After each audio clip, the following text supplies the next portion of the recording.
of Allah. And so in that remarkable ayah, which I'll conclude with, but before I go to that ayah again about Dawood alayhi salam, because the end of it is just absolutely incredible. Before I do that, one more ayah on the side that I want to share with you from Surah Al-Qasas. Allah says, تِلْكَ الدَّارُ الْآخِرَةِ نَجْعَلُهَا لِلَّذِينَ لَا يُرِيدُونَ عُلُوًّا فِي الْأَرْضِ وَلَا فَسَادًا. That final home, meaning Jannah, we have reserved it, Allah says.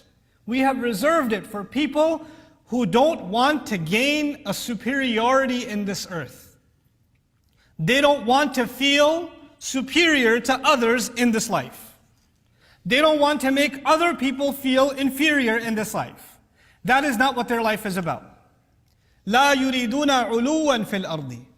And by the way, when you create a culture and a society in which some people feel inferior, some people are made to feel superior, and this culture perpetuates, you know what happens? Then everybody at the bottom is always trying to be like everybody at the top. You have people that are not making any money, they're poor, they're living in subpar housing or whatever, and their dreams of living in a mansion and the kind of car and the kind of fancy ride or whatever. This is fasad.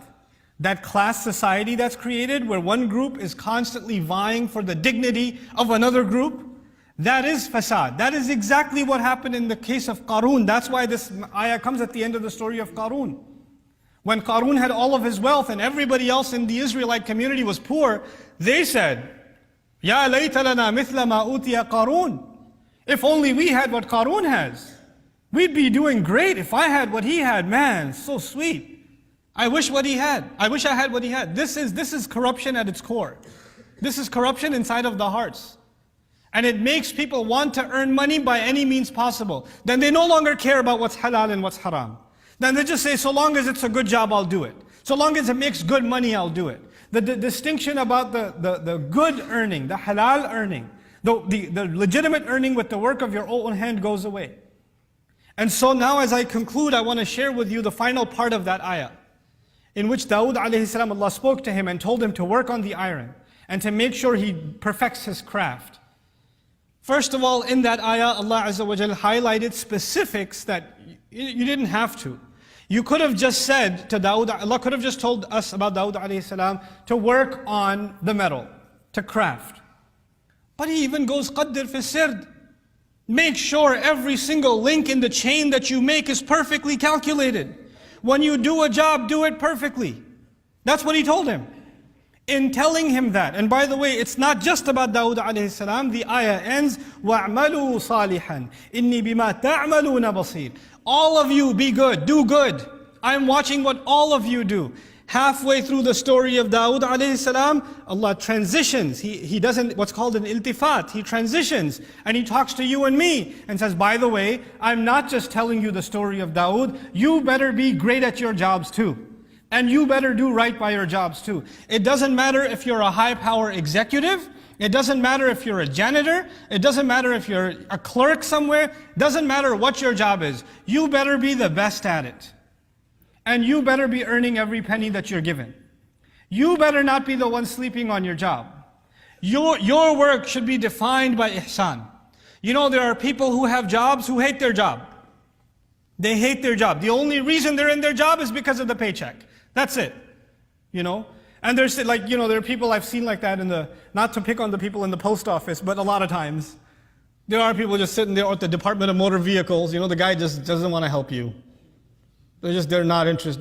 They're looking at when it's lunch, And when they see more people are walking in, they're like, number 56.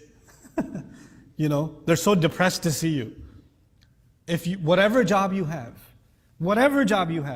you must now feel that you have to bring ihsan to it. You have to bring excellence to it. Your very best to it.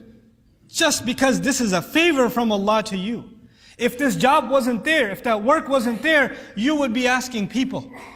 You would be asking to borrow money from them, to take a favor from them, to pay the electricity bill, to pay for the groceries at home, to pay your children's food.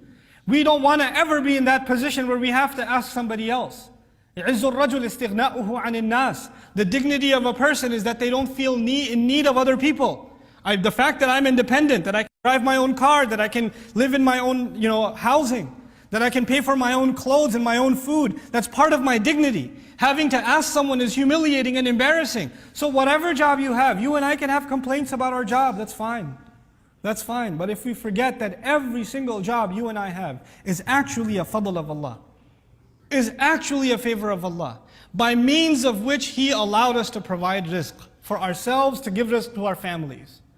And that because it's a favor of Allah, we have to take care of that favor. We have to do right by our jobs. We can't be sleeping on the job. We can't be just getting by because our manager's not watching us 24/7. You can't just walk into late into your office or into your job anytime you feel like it because there's nobody checking on you. Allah is still checking on you. You still owe Him that. That's part of the ihsan that we bring. You know, Allah Azza wa Jal will tell us, "Awfu bil-uqud," fulfill all contracts, fulfill covenants. When you make an agreement and there's an expectation, you fulfill that expectation to the very best of your ability. And so, i'malu salihan, do right. This is what I conclude with now. Not only must we earn halal, but we must do good with the work that we do. We must make sure that the jobs that we have are a means by which good is produced in the world. We cannot be part of corrupt industries. We cannot be part of a machinery, a corporate machinery that creates more corruption in the world. We have to, you can't just earn your keep, your money and not worry about what this is a part of. You know, you can't, this is why you can't just go get a job at a brewery that makes beer, you know, or a weapons manufacturer or something. These people produce evil in the world. They cause destruction and death in the world. We have to be morally conscious that what we're doing is going to do good in the world. It's going to serve some better purpose in the world. And so we have to be conscious about that in the workplace and the thing that we're contributing towards. i'malu salihan. And then finally Allah says, whatever you do, I'm carefully watching. Your boss may not be watching, nobody else may be watching, but Allah certainly is. May Allah Azza wa Jal make us conscious of our work, and may Allah Azza wa Jal give all of us the ability to earn halal rizq and to spend it in the best possible way. May Allah Azza wa Jal continue to favor us with His fadl for ourselves and our families and give us the best of rizq in this dunya and in the akhirah. Barakallah لي ولكم في القرآن الحكيم ونفعني وإياكم بالآيات والذكر الحكيم. الحمد لله وكفى والصلاة والسلام على عباده الذين اصطفى خصوصا على أفضلهم وخاتم النبيين محمد الأمين وعلى آله وصحبه أجمعين. يقول الله عز وجل في كتابه الكريم بعد أن أقول أعوذ بالله من الشيطان الرجيم إن الله وملائكته يصلون على النبي يا أيها الذين آمنوا صلوا عليه وسلموا تسليما اللهم صل على محمد وعلى آل محمد كما صليت على إبراهيم وعلى آل إبراهيم في العالمين إنك حميد مجيد اللهم بارك على محمد وعلى آل محمد كما باركت على إبراهيم وعلى آل إبراهيم في العالمين إنك حميد مجيد. عباد الله رحمكم الله، اتقوا الله. إن الله يأمر بالعدل والإحسان وإيتاء ذي القربى وينهى عن الفحشاء والمنكر ولذكر الله أكبر والله يعلم ما تصنعون. أقم الصلاة إن الصلاة كانت على المؤمنين كتابا موقوتا.